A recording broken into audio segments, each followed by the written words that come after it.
Mas, Bruno, como que é pra você, cara, conciliar duas rotinas, assim, Tão diferente, né? tão diferentes e tão intensas, cara? Amigo, eu sou militar por um acaso da vida. Não tinha essa intenção. Eu nunca tive a intenção de ser militar. Só que eu venho de uma família muito pobre, nascido e criado em São João de Meriti. E minha mãe, minha avó e minha tia, que é a minha madrinha, praticamente começaram a me criar sozinha. E posteriormente, minha mãe, que se separou do meu pai muito precocemente, ela até teve um outro relacionamento que é o cara que eu hoje chamo de pai, que é um cara que me criou, Muito bacana. que me direcionou na vida para muitas coisas. E quando eu estava com 15 anos, o meu pai, né, que não é o biológico, mas é o meu pai que a vida me deu. Teu pai de coração. Isso. Ele começou trabalhando como pedreiro e fez um CNPJ e começou a concorrer para licitações para consertar, fazer obras Públicas, né? das escolas do município do estado do Rio de Janeiro. E isso estava dando muito certo. Até um dia que o sócio acabou levando um carro, o dinheiro que tinha na conta, roubou ele de fato. E na época, hoje eu consigo perceber que ele entrou numa depressão profunda e não conseguia mais trabalho porque não tinha dinheiro para tocar as obras que estavam em curso, né? Não tinha como pegar adiantamento porque o sócio já tinha pego os adiantamentos. Já sujado o CNPJ, né? Sujou ele totalmente. Eu tinha uma irmã recém-nascida, minha irmã nasceu quando eu tinha 15 anos. E aí eu pensei, cara, eu preciso ajudar minha família de alguma forma. E a forma que eu tive para ajudar minha família era, primeiramente, não sendo um problema para eles. Porque você sabe que, pô, um jovem com 15 anos numa comunidade, na Baixada Fluminense, nos anos 90... Tá propício a muitas coisas, cara. Então eu falei, pô, não vai ser um problema para minha mãe, para que ela possa se concentrar no meu pai que tá ali, meu pai possa se concentrar em procurar trabalho, e na minha irmã que é pequena, que tá precisando de todo um suporte. E se eu conseguir um dinheiro, eu consigo, pô, até ajudar financeiramente a família. minha mãe. Então eu fiz a prova da Marinha muito nesse sentido de... Porque, na verdade, era a única coisa que eu conhecia.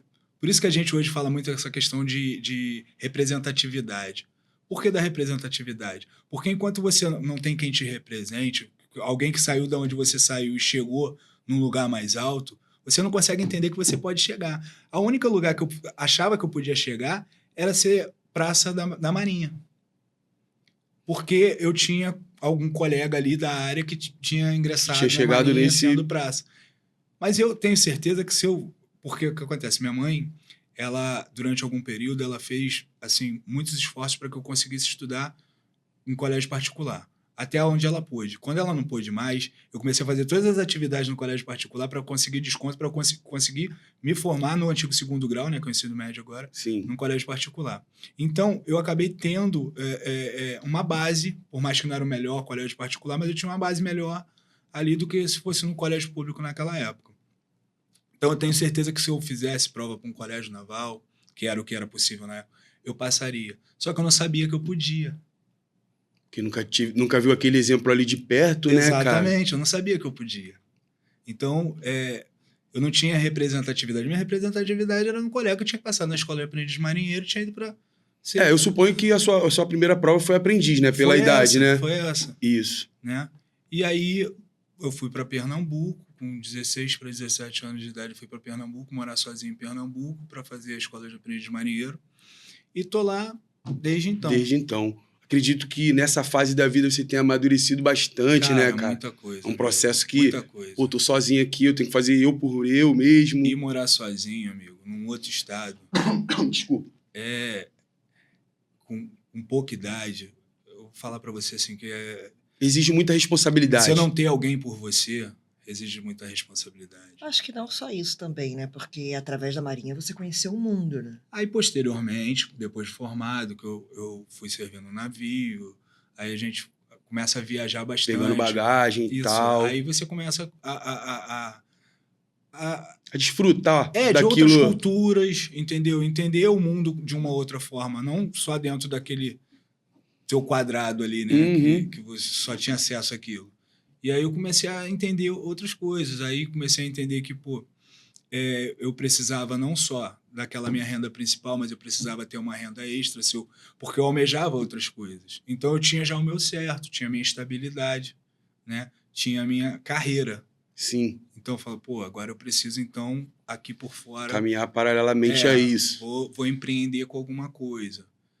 Aí lá quando eu era marinheiro ainda eu comprei caminhão, tive um sócio, tive um dissabor com sócio também. Não conseguiu fugir dessa realidade também, né, Brunão? Infelizmente. Cara, porque é muito complicado, né?